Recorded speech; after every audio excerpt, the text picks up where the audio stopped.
All right. Good morning, good afternoon, good evening, wherever you are. I am Nick Chase from Mirantis, and I would like to welcome you to today's webinar, The Future of OpenStack, Mirantis OpenStack for Kubernetes. We've been working on this for a long time.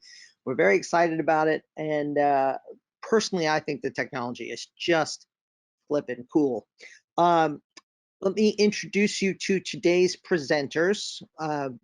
Well, I'll let Sean do the disclaimer because that's his thing. Sean, you want to go back and do the disclaimer, and then I'll introduce you.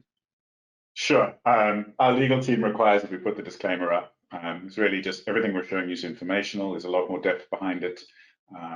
Please reach out to us if you have any further queries, and don't use this information for any planning. There you go. Okay, so our featured presenters today are Alexei Kolodziazny, and he is a systems architect, and I've watched him work, and he is very knowledgeable on everything that's going on behind the scenes. I'm looking forward to hearing him talk about this and seeing him present. And also Sean O'Mara, our field CTO, who is going to explain a lot of the conceptual things and also fun to listen to. So let us move right along. Sean, you want to, no, we're going to do a little housekeeping first. So first, if you have any questions, which you probably will, you will see them there in the questions panel. Go ahead and submit them, and then we will grab them at the end. So just put them in. We'll answer them at the end. And now, Sean, what are we going to talk about today? Cool, thanks, Nick. So we're going to give you a little bit of our Mirantis strategy and a view of what Mirantis is doing. We're going to deep dive into what is Mirantis OpenStack on Kubernetes, try and give you a clear understanding of what the value of what we've done, how we've put it together. We're going to talk extensively about our upgrade, both the upgrade process from MCP as well as the built-in upgrade process. That's a major value add to the way we're bringing MOSK to the market.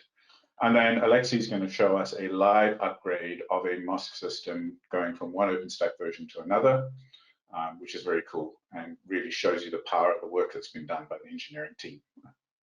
So let me climb into it. Let's talk a little bit about Mirantis and the vision of where we're going and what we're trying to move towards as part of the future of the company. So I love this quote. This quote is, people don't want to buy a 1/4-inch drill. They want a 1/4-inch hole. And obviously what this is saying is that people want capabilities and services. They don't want to buy the tools to achieve that. And we strongly believe in that. And part of the future of what we're offering is we want to provide solutions, not tools to give you solutions, not just the tools to give you solutions. So if we look at the future of where we're going as a company and the way we're building our software products for the future, and wrapping those with the services capabilities that we have, is everything today, a majority of companies have been on-premise. There's a very fast move to public cloud. And we offer a lot of capabilities, a lot of tools around enabling you to build OpenStack and Kubernetes projects on-premise.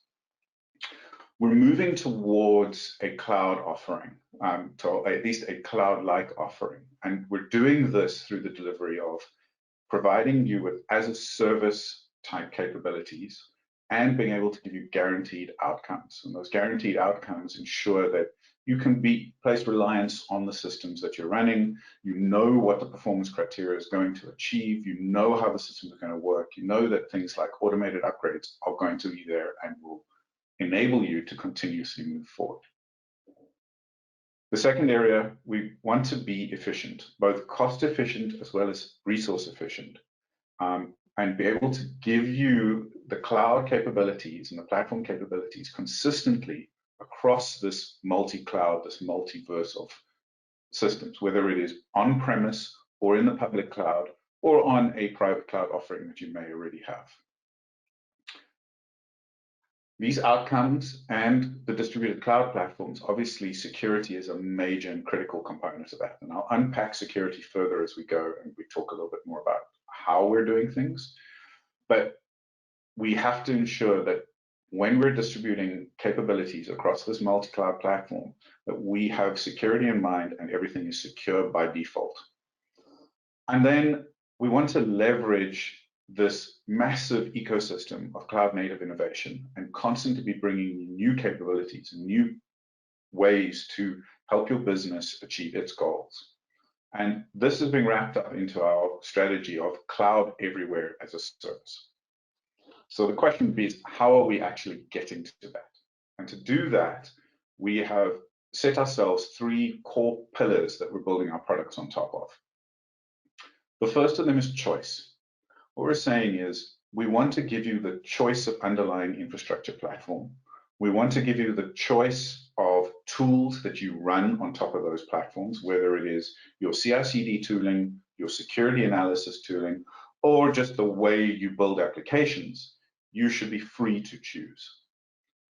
But having all that choice can often come with complexity. So the other pillar that we've focused on heavily is simplicity.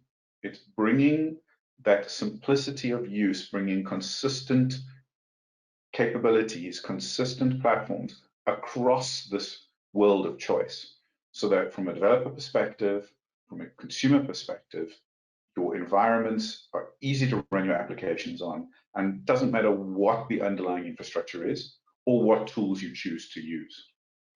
And then finally, security is a key pillar for us. Security is one of the most critical things that we have to take into account as we start to especially expand into the multi-cloud world and start to use services from potentially 4, 5, 6 different providers who have differing standards of security, and being able to control that across all of these environments. So we're doing this through what we're calling our Mirantis Cloud Native Platform. And the Cloud Native Platform is made up of our Mirantis Container Cloud products, Mirantis OpenStack, and our Lens products. And I'll unpack those as we go through this. As part of our vision to ship code faster and to move faster, utilizing those 3 pillars of simplicity, choice, and security, we're adding in a number of capabilities. And one of those, visibility and portability, is critical. I mean, it's great I've got the multi-cloud, but if I don't understand what I've got across it, it's not really helping me. But really critically, we're also looking at how do we bring platform engineering and developers closer together, provide consistent tools for both of them, so that platform engineering can take care of the infrastructure, the standards, the security, and developers can focus on building application value and ultimately building value for your customers. So, quick overview of the Cloud Native Platform, what it's made up of. We've got Mirantis Container Cloud. Container Cloud is the core of everything we're offering here. Container Cloud provides for the lifecycle management, the multi-cloud management, the single pane of glass, the security capabilities, all wrapped up in one product. Mirantis Kubernetes Engine and Mirantis Container Runtime are the core of our Kubernetes offerings today. With K0s coming in the future, K0s is our future approach to the way we're going to be delivering Kubernetes. K0s is a lightweight, single binary delivery of Kubernetes. Obviously, what we're going to talk about today, Mirantis OpenStack. We'll talk about the detail of Mirantis OpenStack and Kubernetes and how that works and where the value is coming. Alongside that, and as part of Container Cloud, we've got the software-defined storage offerings that can be delivered with OpenStack or with the Kubernetes offerings only to provide for persistent volume storage. As part of our Kubernetes and our container ecosystem, so both for Swarm and Kubernetes, we've got Mirantis Secure Registry, which allows you to both store images as well as scan and validate images, as well as Helm charts. And then from a visibility point of view, giving you that view both into your clusters and your systems that are distributed, as well as from a desktop perspective, we've got Stacklight giving us a view of our infrastructure and our applications, and Lens giving you a view into Kubernetes and really helping you to understand how your applications are consuming the Kubernetes environment. And Alexi will actually show us Lens later on during the demo. To further extend the capabilities of all these platforms, we have partnered with a large number of different companies, giving capabilities in all sorts of places.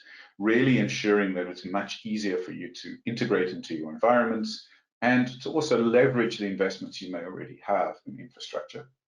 And then from a lens perspective, the extensions capabilities really allows us to expand on all those cool applications and cool capabilities that are running on top of Kubernetes and be able to visualize them the same way we can visualize Kubernetes.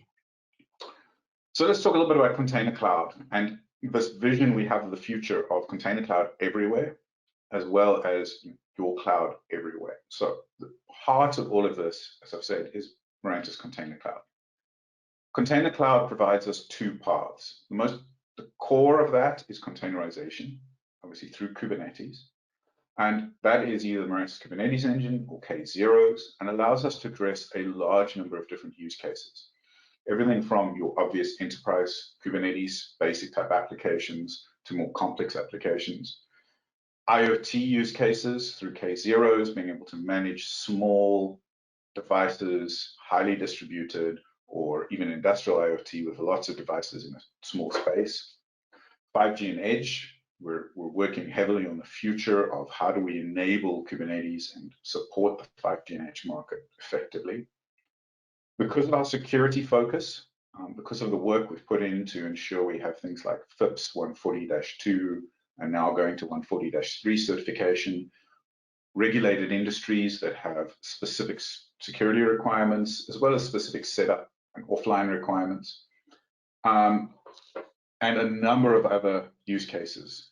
And the core one of those, and one of the core capabilities that we have within Container Cloud, obviously, is the support for the hybrid cloud through work we're doing to integrate things like Istio and other capabilities when you build out platforms across the multi-cloud. Let's talk about Mirantis OpenStack. So if we look about the use cases we're looking at for OpenStack today, and these are constantly growing and evolving. Obviously, one of the core use cases that we've seen and where we have a lot of deployments today is the 5G and Edge space, both core data center as well as smaller or remote computes in the distributed being put into POPs, being able to run VNF workloads.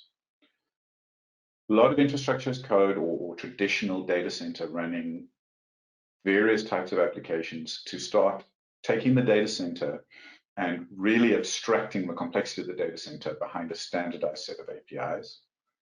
Further work case, which we're seeing a lot of and we're working, putting a lot of effort into, is focusing on how do we better support legacy workloads? How do we bring those workloads along on this journey so that we don't have to leave them behind as we move to more cloud native workloads? And then OpenStack's great for the data science workloads where we need very big, powerful, beefy machines that are going to be running one workload, two workloads, and need access to lots of resources. Container Cloud also gives us this capability to run many of these use cases on a huge number of different platforms. Supporting AWS, we're supporting VMware, obviously OpenStack. Full bare metal management is a big core part of Container Cloud. And then new partners like Equinix Metal, which allows us to have that bare metal but on-demand capability. So let's dig into OpenStack for Kubernetes. What is our Mirantis OpenStack for Kubernetes offering?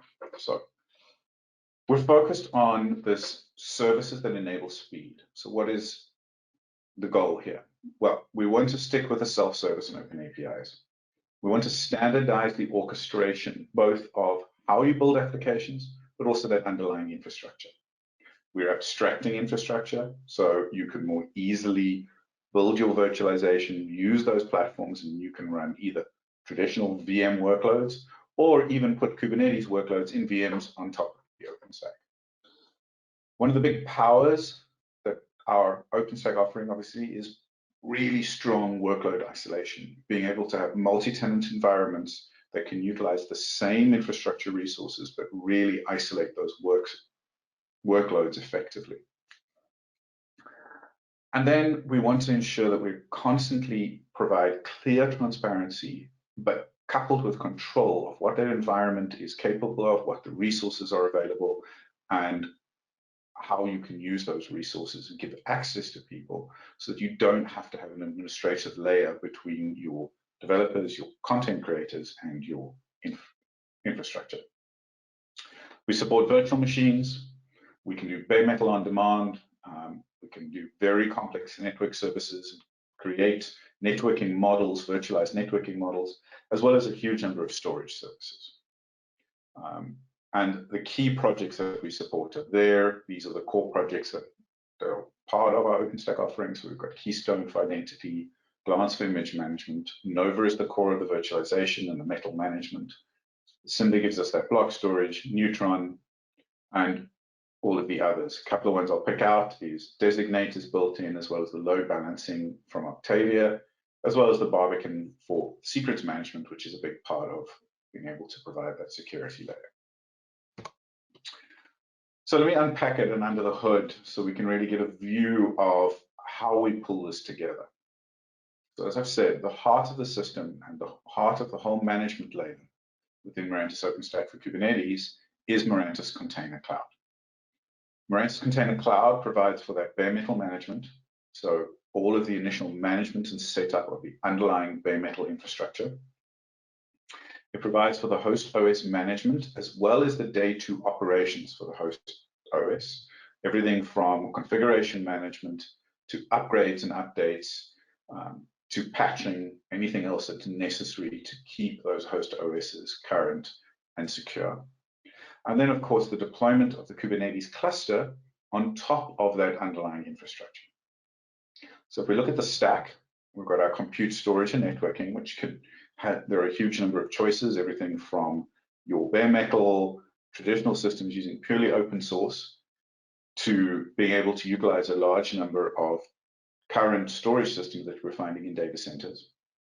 We overlay that with the operating system and then Mirantis Kubernetes engine, creating that Kubernetes cluster. We then use Container Cloud to deploy the OpenStack components in containers orchestrated by Kubernetes on top of that Kubernetes engine, or Mirantis Kubernetes engine. Alongside that, we deploy Ceph to provide for the block storage, as well as potentially object storage should you require it. And then Stacklight is bundled as part of the product so that you can have that visibility into how Mirantis OpenStack is working, what its capabilities are, and also the logging, monitoring, and alerting capabilities, which are really critical. We support 2 software-defined networking options. We support Neutron OVS, as well as Tungsten Fabric, and Tungsten Fabric is part of our support model. So what is the real core value that we're offering as part of the Mirantis OpenStack for K8s, and why K8s? Why we have put it on top of Kubernetes? So it enables us to ship code faster and run your applications anywhere. So that combination of Kubernetes and OpenStack gives us this ability to really have strong lifecycle management, utilize cloud native standards and norms, but in the running of the infrastructure tools. We provide the on-premise cloud capabilities to support bare metal, VMs, and Kubernetes services. So you can layer up Kubernetes services, get that isolation in those Kubernetes services, and better resource management should you want to run Kubernetes on top of OpenStack. We integrate with Mirantis Container Cloud for the bare metal management, provisioning of Kubernetes management, the continuous delivery of the entire infrastructure. So everything we do now allows us to continuously deliver updates to you on a 3 to 6 week cycle. So every time there's a fix or a patch, you get it automatically, it's deployed automatically, really allowing you to move forward faster without a lot of the challenges of the past. Kubernetes itself is highly reliable. It provides us the ability to simplify what we've had to do in the past to make systems more resilient, and provides us a secure environment to run all the components within. And then we've really focused on day 2 operations.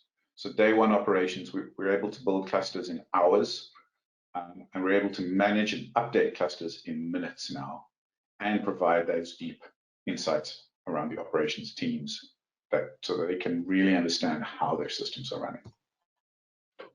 So As I said, let's talk about the Kubernetes platform value. I covered some of this, but rolling updates out of the box. It makes it so much easier for us to update. We can do A/B migrations. We can use those Kubernetes norms to manage the environment, to add patches, and really move a lot faster.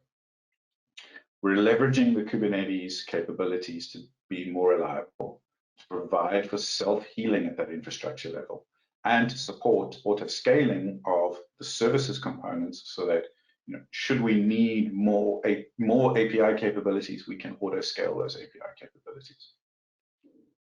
By isolation of component dependencies, using those Docker containers, using containers, we're able to also just fix what's broken if something needs to be changed, or just address smaller entities, making life a lot easier from a lifecycle management perspective. And finally, we can be truly declarative about the configuration. The configuration will eventually get to the state that we want it to be in, regardless, using health. So for developers, we're giving this platform provides high reliability and availability of the platform and of all the end user services. And from an operator's perspective, we've radically reduced the complexity, really simplified the lifecycle management process by taking that and wrapping it up in our operator. Okay, so from an operator's experience perspective, if we talk about those simplified operations and how we've taken that lifecycle management, everything runs as a Kubernetes workload. Everything is managed by our operator. I've mentioned that we have this 3 to 6 week continuous delivery cycle. So we're able to add new capabilities, potentially fix bugs, deal with any other issues much, much faster. And all of that is delivered through Container Cloud and the capabilities that Container Cloud gives us. And we go through a deep testing cycle for every single one of these releases. So we're constantly testing every possible use case and feature set as we deliver. Furthermore, we provide the operational insight via Stacklight, where we can provide that centralized log aggregation. So for all of the systems out there, no matter how many different OpenStack clusters you happen to have, we can aggregate all those logs into one place. Pre-built infra OpenStack and Kubernetes dashboards, so it arrives ready to go. You don't have to do any configuration. It's out of the box. It's instrumented for you as part of the deployment management. So it just works. Okay. So hopefully I've given you a good understanding of what Mirantis OpenStack and Kubernetes is all about. Let's unpack the upgrade process. And this is one of those key capabilities that we've added to make this product future-proof. So we've got two parts of the upgrade we're going to talk about today. We've got the upgrade for the existing MCP customers to move to MOSK. And then we've got the process of upgrading MOSK inside once you've running MOSK and how that upgrade process works. So let's cover the MCP to MOSK discussion first, and we'll really unpack that. We'll then talk about the MOSK internals, and then Alexi will give us that demo.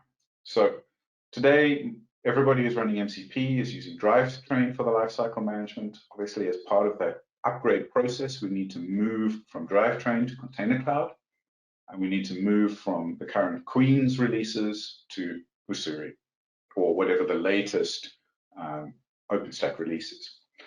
So this process, it's a one-time update.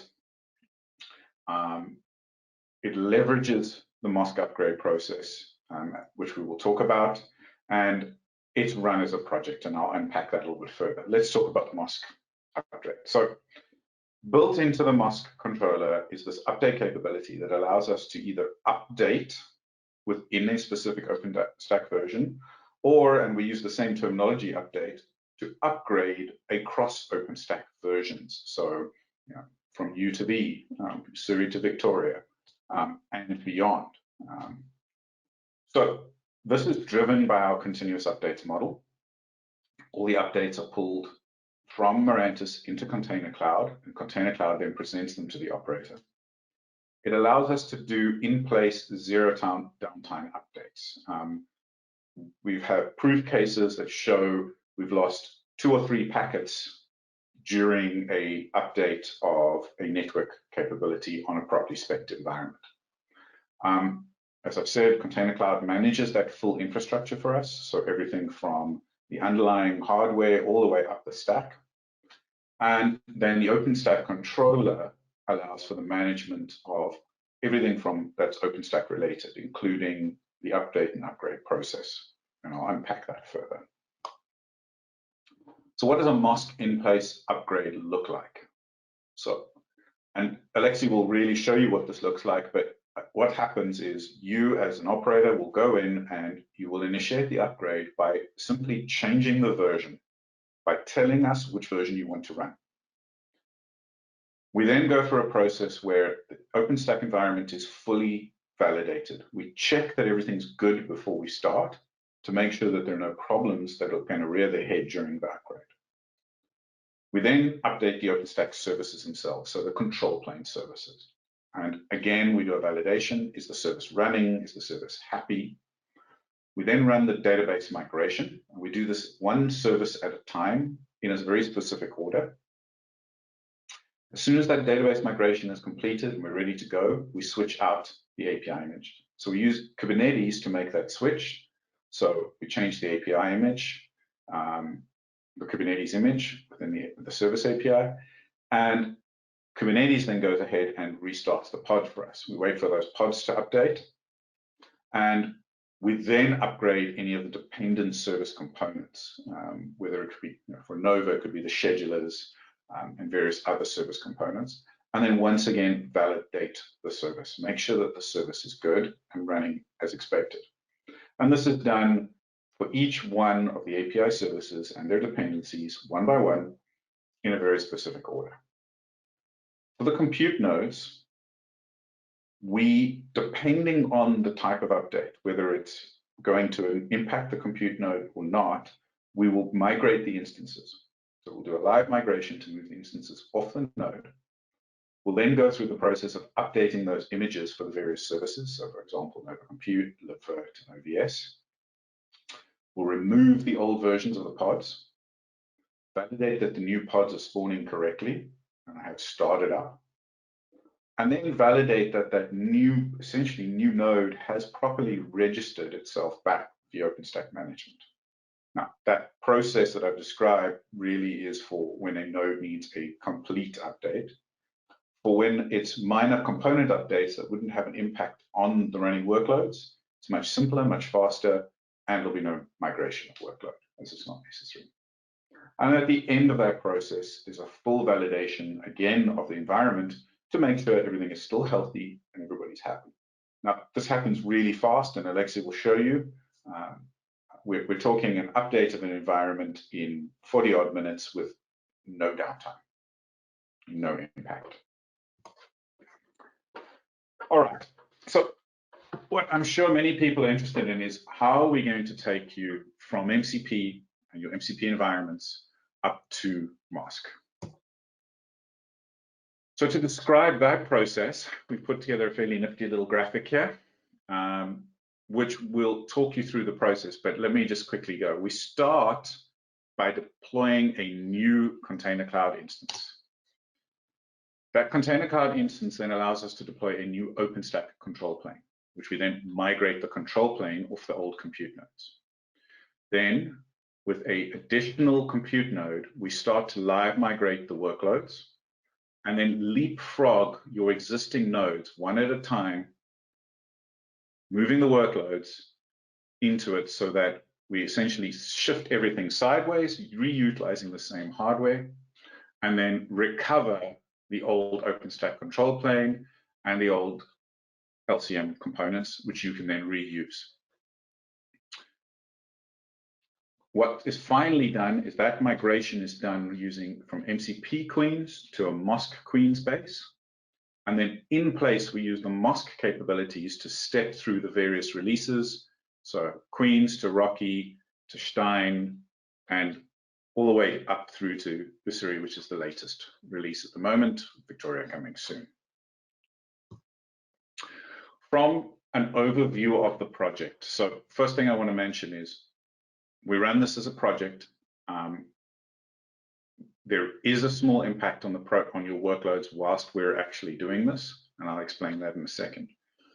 The project is run as a design and deploy process where we're really going to come in and look deeply into your existing MCP cloud and understand what your requirements are for the future.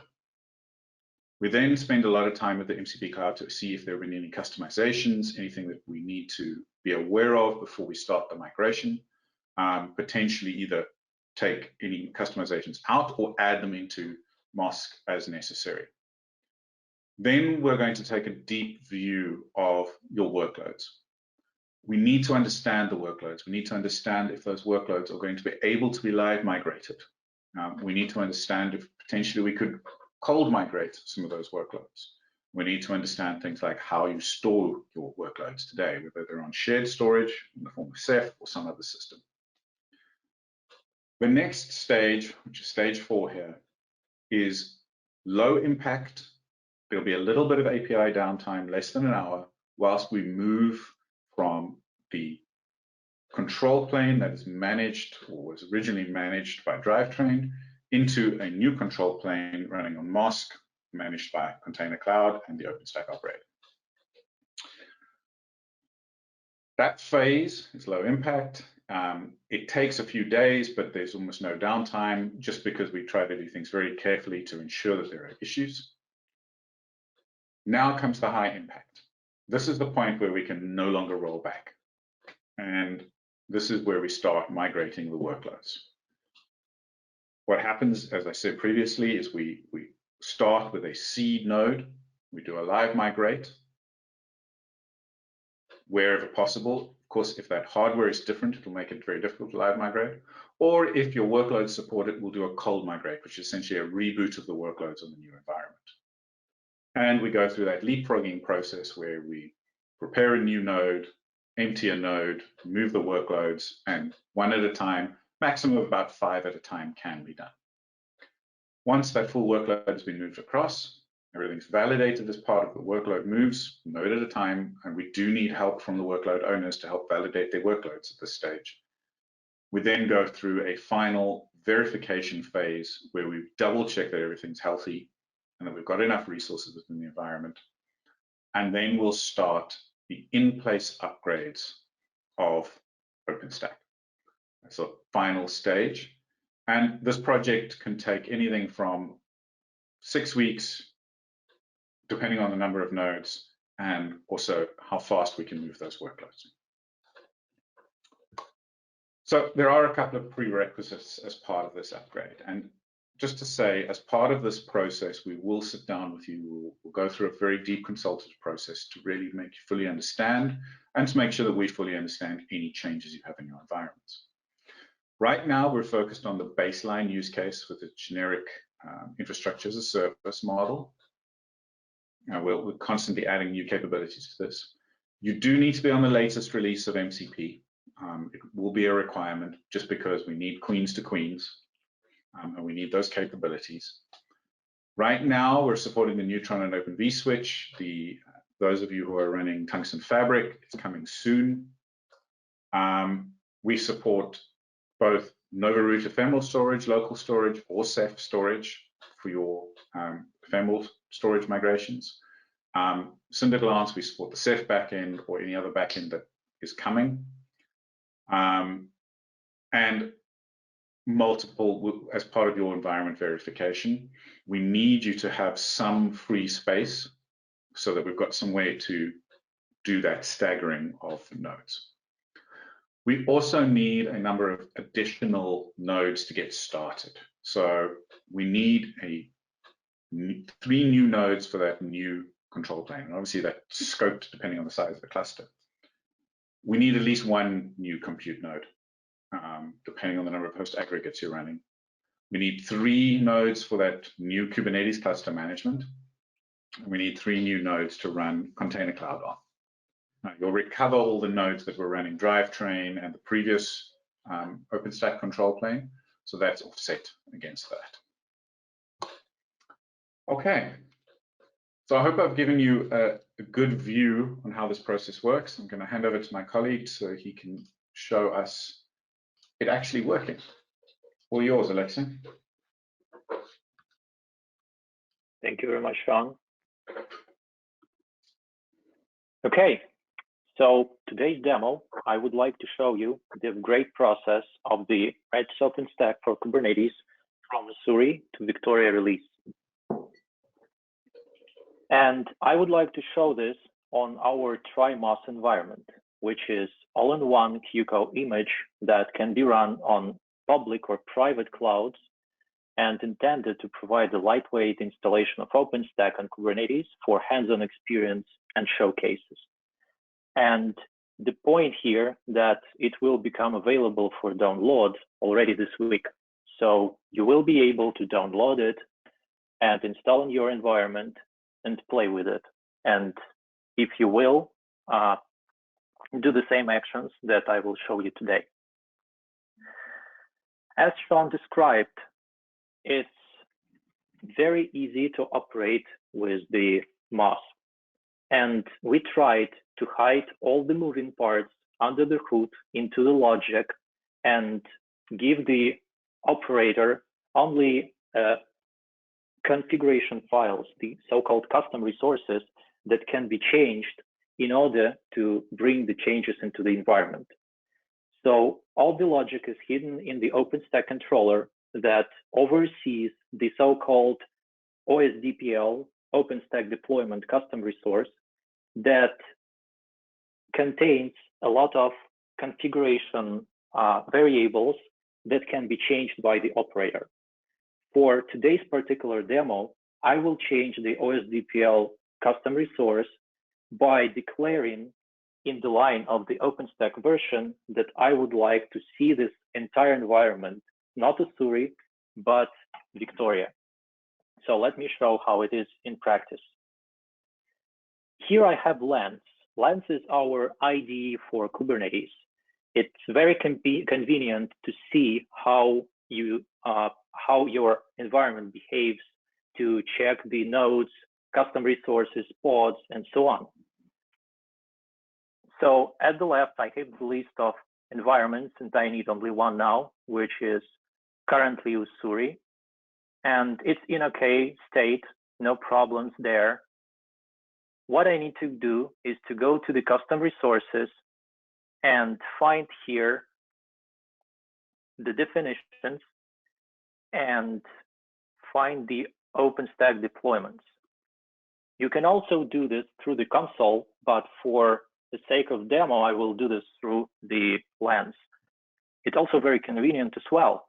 So here you have this custom resource that declares that currently we have Ussuri. I can do an additional check to make sure that the components that we are running in this environment is also Ussuri version. So here, what I will do, I will just use kubectl to go to the container which runs Nova API and ask the Nova what version is it right now.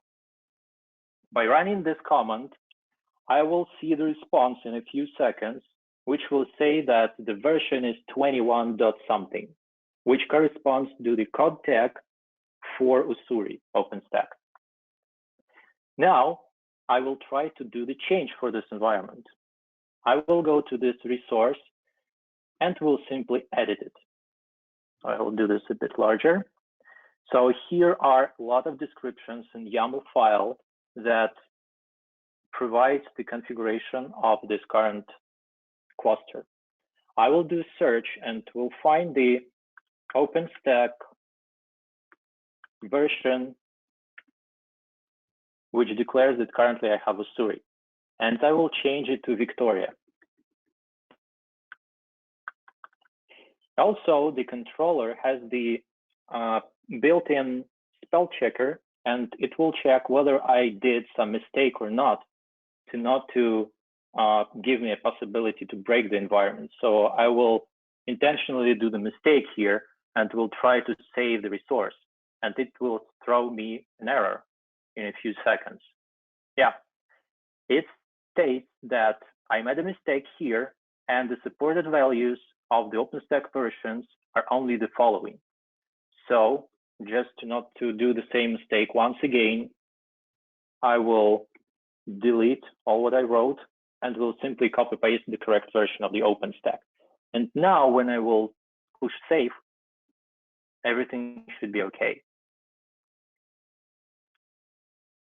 What I can do now, and this is the only thing that is left for the operator because all the manual actions that was needed from his side are already completed, I can check the workloads and the pods. And they will jump in and out because under the hood, the controller will download the new images, will delete the old containers, and will install the new ones. And this process will take about 40-50 minutes. Unfortunately, we don't have so much time here during the demo, so I already upgraded the same environment some time ago. I will switch to another cluster, which also based on TryMOS, and currently it's Victoria-based deployment. I will go to the custom resources. I will find the definitions and will find the needed OpenStack deployment one and see here that it states that we are running Victoria. I will open the terminal in the lens and we'll do the same command that we did previously, asking Nova manage what version of Nova do I run in at the moment. And in a few seconds, it will give me an answer that it's run 22 dot something, which will correspond to Victoria release. Here we go. So I would love to show a more longer demo, but this is so easy to update this environment that the demo comes to end. And I will switch to the next slide saying thank you, and let's move to the questions. Thanks, Alexei. So, I mean, for me, it's so cool being able to see that happen so quickly and so easily. With, you know, we've tested this a few times. We've recently upgraded a number of our internal clouds as well, very successfully, and it really does work, and it's great to see how easy it is. And we're constantly adding more features, more capabilities, and the ability to even go faster. So. Hope you're all as excited as I am about this. Listen, I've been around since the OpenStack days, and I agree that is cool. Yeah, I did a few Essex and earlier upgrades. Oh God, the hard way.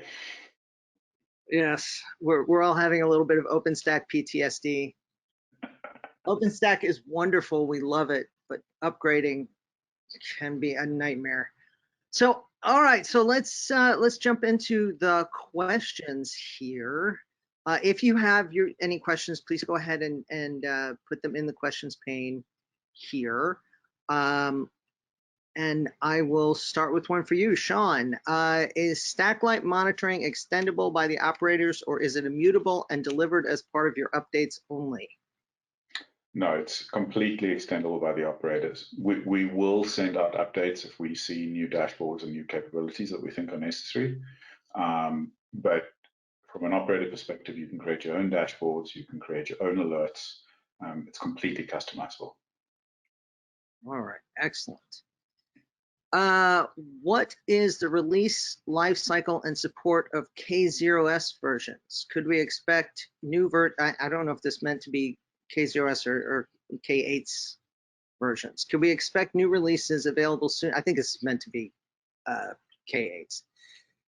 Could we expect new releases available soon after the upstream vanilla K8s version? So the way I read this is, how quickly will we support the current versions of Kubernetes in K0s? From our lifecycle perspective, as soon as the upstream is available, we will incorporate and test it. Very important for our supported versions we tested. We're looking at a cycle of days to weeks at the most. So K0s will be delivered through that same continuous delivery model. We'll have both a fully open source version of K0s as well as a supported version of K0s. and both will be released as rapidly as we can, always. The GA of K0s is coming up soon. Excellent. I think next month. I was going to say it's very soon. I know because we're already working on it. What are the plans for larger clusters that is greater than 3,000 VMs? Great question. So yes, I did call out a fairly small cluster size. Extensive testing is going through for clusters of 200 plus nodes at the moment, and we'll be constantly testing. And we have ways to validate even larger clusters coming up. So if you have significantly large clusters of those size, please reach out to us, please reach out to your contacts, and we'll definitely help you validate that size as well. It's on the roadmap for this quarter. Okay. Do I understand it right that during the 5th stage, VMs are migrated from computes in the old cluster to computes in the new cluster? How many new computes are needed for an upgrade? Good question. So at least one. Obviously, only having one new compute means we can only piggyback one node at a time. So we've got to do this process of evacuating and moving the nodes across, moving the workloads across. The more you can give us, the faster we can move, up to a max typically of 5, just from a control perspective. What we should note, though, is to support live migration, the new and the old compute have to have the same CPU type. Otherwise, live migration won't work. Okay. All right. How about workloads during the OpenStack Usuri to Victoria upgrade? Is there a downtime for the workloads? If not, how will they upgrade? So once again, we use the live migration capabilities. For a number of these upgrades now with OpenStack, a lot of them are non-invasive updates, but yes, we use live migrate. That's why the cluster does need to have a little bit of extra capacity. So we need to have some overhead within the cluster during this process to allow us to do that live migration. It's also just good practice to have some extra capacity in any cluster, so that in case you have a node failure, you have some way to restart those workloads. Oh, sure. just in general. Mm-hmm. Is there an application catalog / templates capabilities that allow developers self-service deployment? So yes, we are not delivering an application catalog right now, but from templates perspective, we support Heat, obviously, as part of the system. And it is an interesting topic which I'd like to unpack a little bit further to understand the requirement. All right. Why would somebody deploy Mirantis Container Cloud on public clouds like AWS or Azure when it seems to be an alternate for on-prem infrastructure? Great question, and I think that's where I failed to be very clear whilst I was talking. Mirantis Container Cloud is focused on delivering a consistent platform across different environments. We are looking into the roadmap of supporting existing public cloud services like an EKS or an AKS for the future. But what we're saying is, if you want that consistency, if you want a very standardized underlying platform across multiple service providers, ensuring that your applications are going to run without any hangups or any problems, as well as being able to implement consistent security, so access controls, FIPS validation and certification, and policy management. We're starting with that you need to put MKE and future K0s across all of these environments. Okay. All right. Let's see. Is there a plan to support KubeVirt or Kata Container or Firecracker lightweight VMs with the Kubernetes API?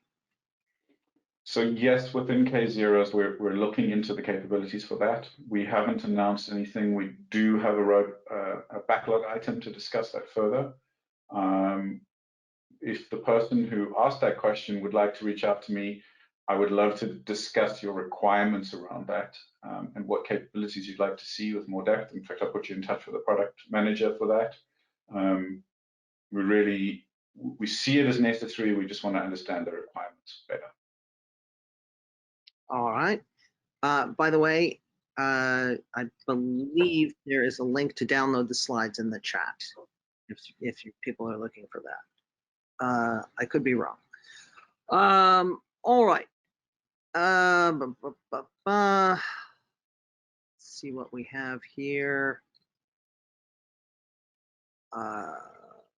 So for MCP to MOSK, couple of questions. What precautions do we need to take before moving from MCP to MOSK? Good. So I think the most important one is we really need to understand if there are any customizations within MCP that are not just running on top of the workload, so that aren't just running as VMs. We are moving to a much more opinionated way of deploying so that we can properly support these things like these updates and upgrades in a very consistent way. We do have a lot of flexibility, but not as much as we used to have with drivetrain. And so we really need to understand any customizations, any modifications to the system. That's the most important part that we need to understand to make sure you don't lose any capabilities. And then the second one is actually more of a workload question. You know, queens to queens is fine, but as we start moving your workloads, if you have integrated to the OpenStack APIs, those APIs, as you go through different OpenStack versions, you know, capabilities may have been deprecated or changed. You just need to validate your automation that you may have set up for any workload deployments. So those are the things we would typically want to be aware of.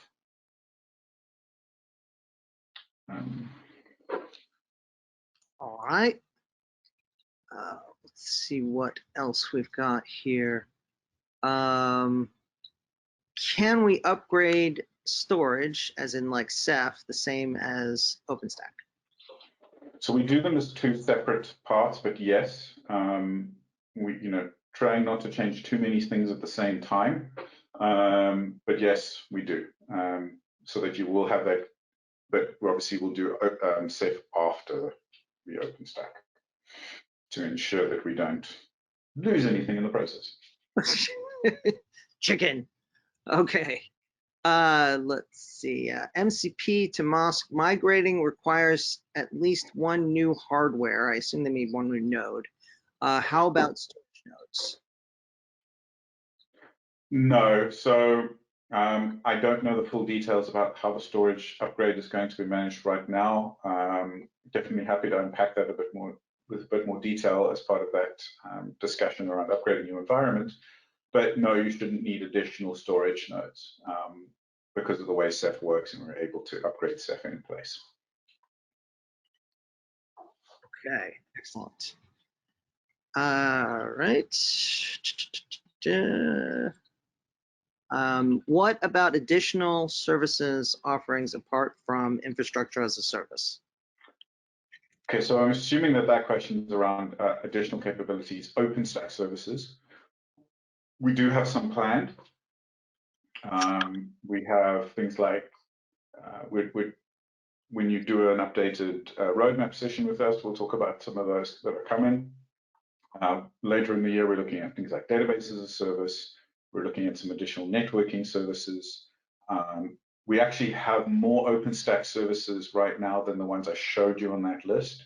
It just wasn't space to add any more.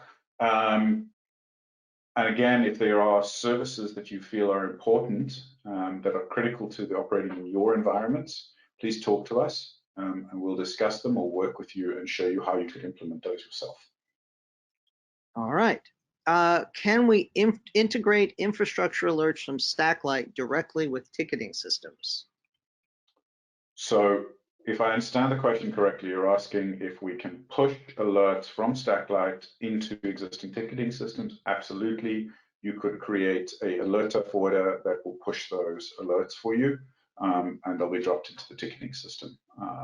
We've done that at a couple of customers. We even have systems where we're forwarding logs and other capabilities directly to their ticketing systems. Okay. To what level will OpenStack services in MOS be configurable by the operator? In MCP, the reclass model with SaltStack can configure almost any needed parameter by the operator. That is a very good question, and it's possibly a slightly difficult question. So we are offering quite a lot of scope for being able to modify parameters, but we're not offering every single parameter under the sun, very specifically because we need to be able to control that to ensure that we can manage those updates and upgrades. That said, we will work with you if there is a parameter that you need to modify. We will work with you to implement that. And because of the rapid release cycle, we can add those parameters.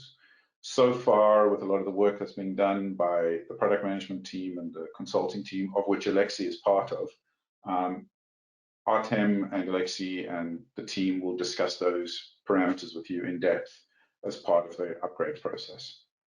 And if you have any further questions on that, please feel free to reach out to your pre-sales guys or to the product management team. Okay. I'm not sure I have heard of this, but I'm going to try and pronounce it anyway. Is Masakari HA feature included in MOSK? It is coming. In fact, we're about to release it. I'm not sure if it's this release or the next one that it's going to be there, but yes, we've included it. It's one of those things I spoke about that we're really focusing on when we look at the enterprise and the legacy work use cases to support that. It'll be there soon. Off the top of my head, I can't remember if it's in tech preview or it's coming for tech preview, but very soon. Okay. Well, that is awesome. I work here and I've learned a lot from this webinar. So I appreciate both of you, Alexei and Sean, both of you.